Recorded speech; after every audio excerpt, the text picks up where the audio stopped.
New leads in New York this Thursday night in the murder of a top CEO. We will not rest until we identify and apprehend the shooter. The new photos released by the police and the message the gunman left at the crime scene. Projections about Canada's food prices. We're hoping that consumers will get a break in 2025, but it's not going to happen. How much more will you have to shell out and why? Bitcoin's new milestone, why demand for the digital currency is surging. And another setback for the mission to the moon, why NASA has delayed Artemis again.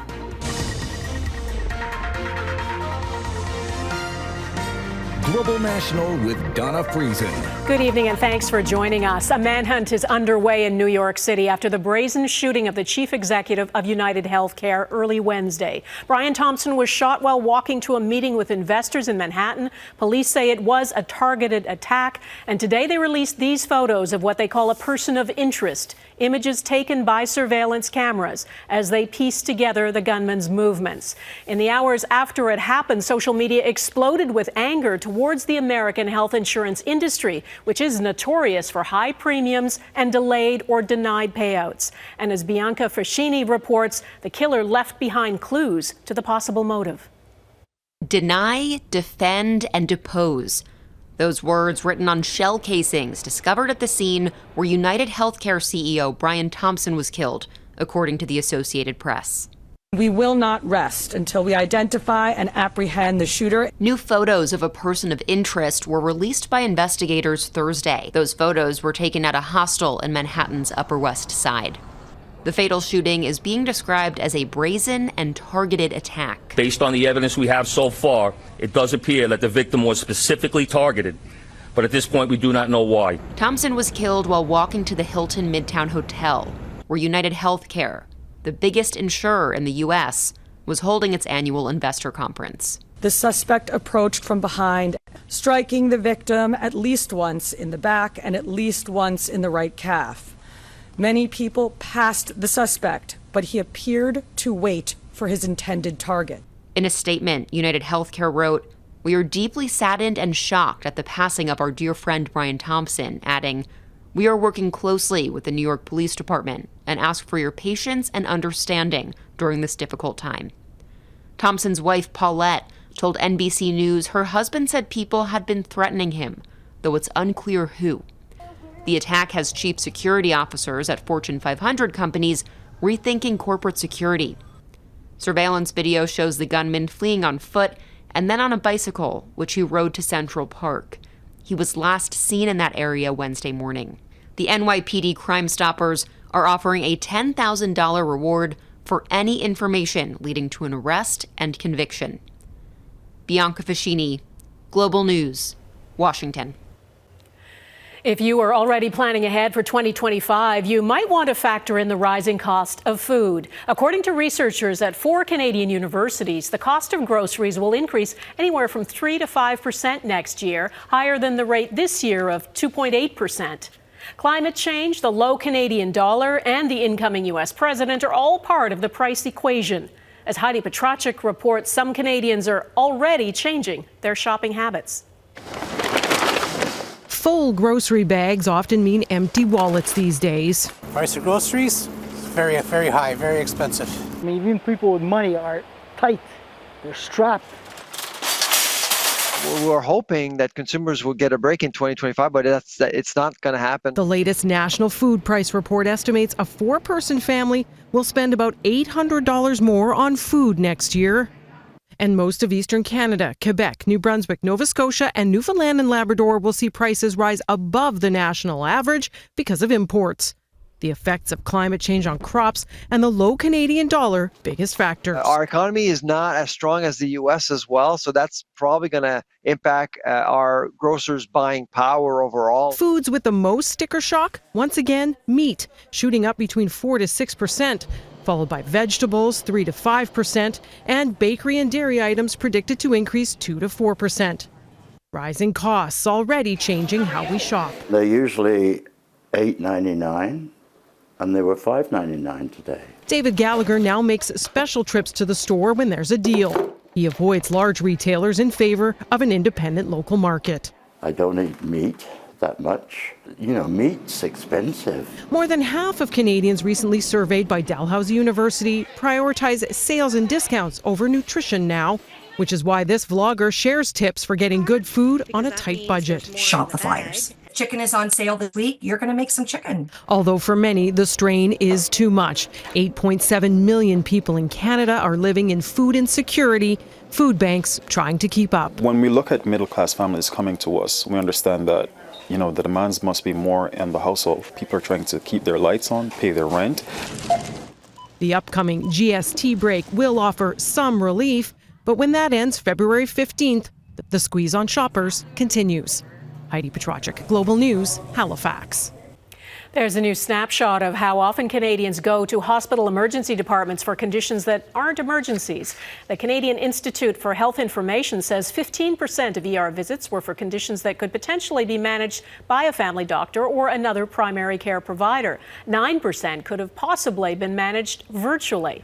Young children, people in rural and remote areas, and those without access to primary care were most likely to use the emergency department. Last year, 5.4 million Canadians said they didn't have access to a regular healthcare provider. ERs are overcrowded and strained by things like staff and bed shortages.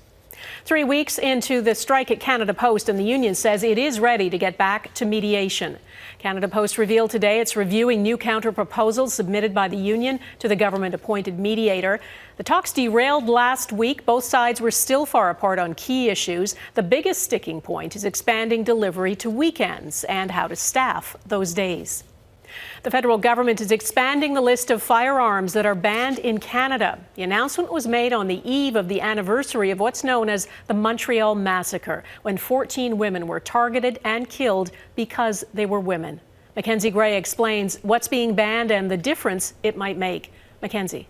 A day before the 35th anniversary of the École Polytechnique massacre, Donna, the Liberals are going back to their gun control playbook, expanding previously announced measures. The best thing we can do to honor the memories of those we lost in mass shootings is to act on gun control. The Liberals trying to do that by banning an additional 324 guns. The government says they all have semi-automatic action with sustained rapid-fire capability. But when asked to provide specific guns, they wouldn't do that. Thank you so much. And so the list will be circulated very shortly and will be on. There's 324 makes and models, and so it would not be effective. But thank you for the question. The government giving owners until October 30th, 2025 to hand them over to police or participate in the Liberals' buyback program, which, despite being announced in 2020 and being delayed twice, is only now just starting. Some of the guns collected from that could be given to Ukraine.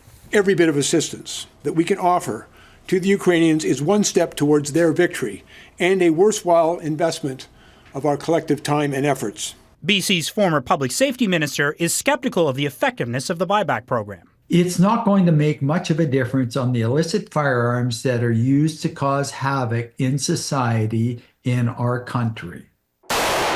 The weapons ban today build on more than 1,500 firearms prohibited in May 2020 after the Nova Scotia mass shooting, but it doesn't appear to have decreased gun violence. In 2020, there were 1,874 shootings nationally. By 2023, that jumped by 24%. The bulk of these illicit firearms that are used by criminal organizations come from the United States.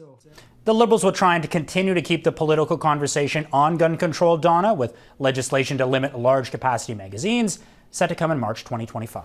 Okay, Mackenzie Gray in Ottawa. Thank you. Former Cabinet Minister Randy Boissonnault has admitted he made up the term non-status adopted Cree while being grilled over his shifting claims to Indigenous identity. The Edmonton MP made the statement during a parliamentary committee today, his first public comment since leaving the Liberal cabinet last month. There are so many publications, there are so many interviews with you that you've claimed that your Indigenous identity is who you are, then for you to race shift from being Cree, from being Métis to being white, now being adopted, what you are sharing with us is hard to believe. I've always tried to be consistent with who I am. I've never claimed Indigenous history. I never said I was Cree. I came up with the term non-status adopted Cree because I thought it would honor my family, and I thought it would indicate very clearly no status. Boissonneau previously claimed the term non-status adopted Cree was provided to him by an Indigenous researcher. That researcher has since publicly stated he did not give him that wording. Boissonneau's Indigenous identity claims, along with his ties to a business now under criminal investigation, led him to stepping down as Minister of Employment on November 20th.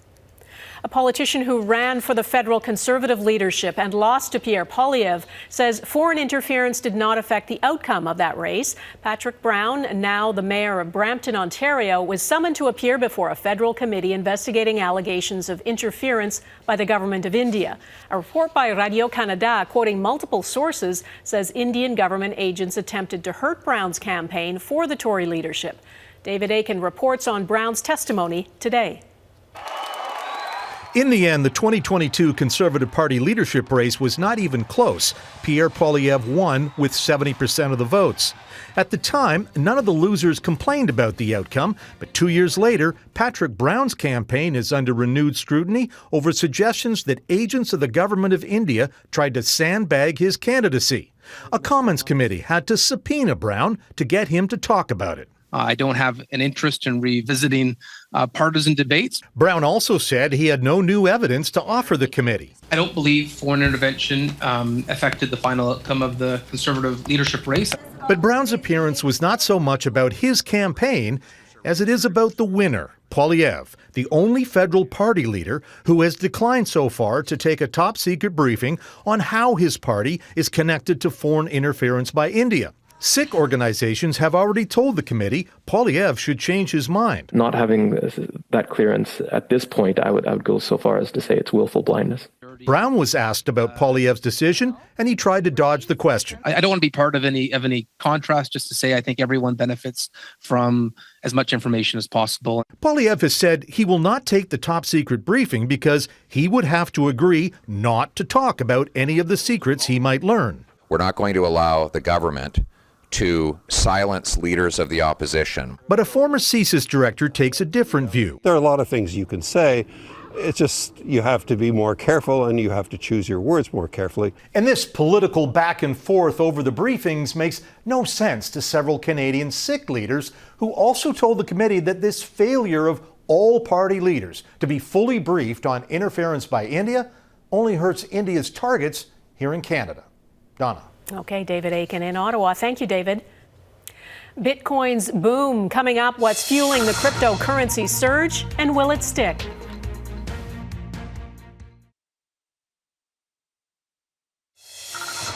An earthquake off Northern California triggered tsunami warnings earlier today. The powerful magnitude 7 quake was centered offshore from Eureka. That's about 400 kilometers north of San Francisco. People left beaches and schools emptied out, but no catastrophic waves were reported. The quake caused items to fall to the floor at some grocery stores, but there are no reports of any injuries. Bitcoin, the peer-to-peer digital currency, has been highly volatile ever since it was created. This week, its value soared to more than $100,000, though it has since dropped again. Neetu Garcha looks at what's driving the surge in value and whether it's likely to last. The sound of Canadian coins may be familiar, but in the world of cryptocurrency, it's the digital coins making the real noise as Bitcoin has soared past the $100,000 mark for the first time. Psychologically, it's big as well for people to see it at that price. The milestone coming just after President-elect Donald Trump signaled a lighter approach to regulation, with plans to nominate crypto advocate Paul Atkins as the next chairman of the U.S. Securities and Exchange Commission. They are talking, and whether it happens or not, about having a U.S. strategic reserve. I think there is a chance that it gains traction faster than people think with the current United States administration that's coming in January. The surge in value is catching the attention of cities around the world. From market stalls to burger joints in London. They want somewhere to spend their Bitcoin. So we thought, let's give it a go. To Vancouver, where the country's first Bitcoin ATM was opened in 2013. Mayor Ken Sim is now putting forward a motion to make the city more Bitcoin friendly by potentially accepting tax payments in the digital currency and converting part of its financial reserves into Bitcoin.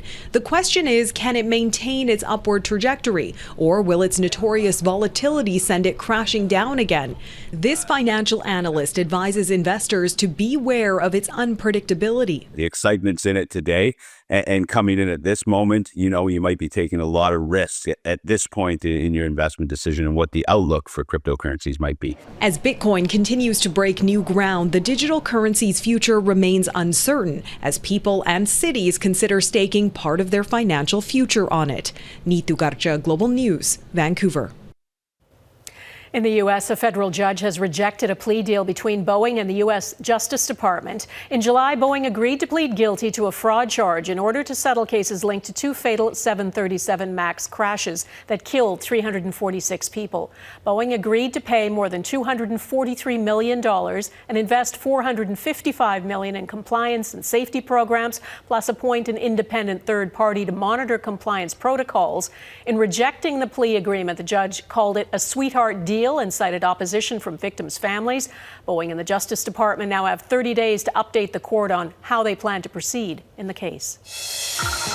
Next, a defiant French president addresses the nation in the grips of a political crisis.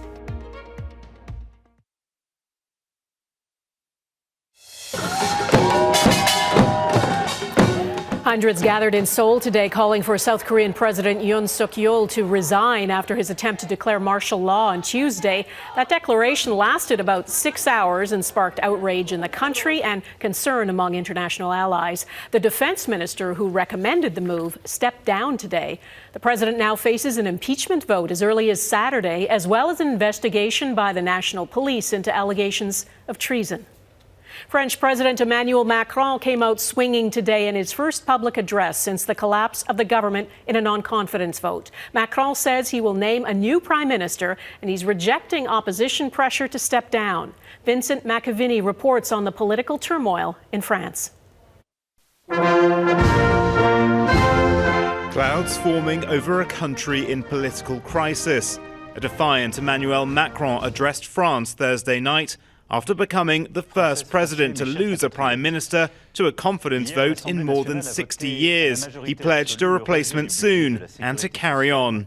The mandate that you democratically entrusted to me is a 5-year mandate, and I will exercise it fully until its term. Macron criticizing his opponents for fueling cynicism and creating, as he called it, a sense of chaos in the nation. But Macron bears responsibility too. His government's plan to try to tackle France's ballooning debt failed. Coupled with a growing deficit, France now has the worst budget imbalance in the Eurozone. On the streets of Paris today, protesters vented their frustrations with yet more uncertainty. Now we are asking civil servants and the people generally to soak up the debt, and that's just not possible.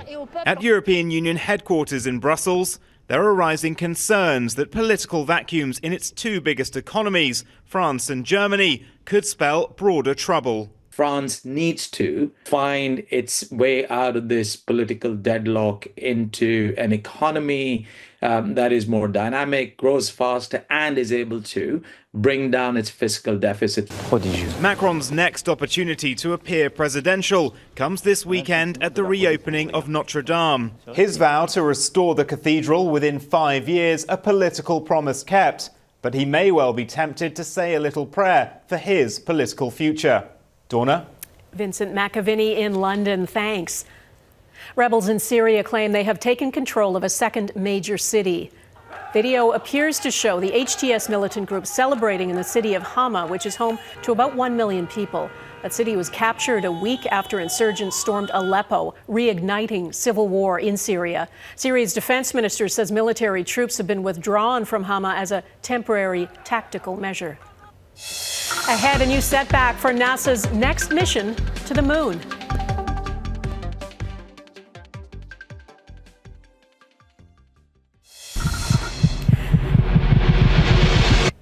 Canada's first WNBA team now has a name. They're called the Toronto Tempo. The name is said to be inspired by the rhythm and pace of Toronto's streets and the game of basketball. The logo is a pale blue basketball with a T in the middle and 6 lines trailing behind it, representing the 5 players on the court and the fans. The Toronto Tempo tip off their first season in 2026. You can also mark 2026 on your calendar for NASA's next planned mission around the moon.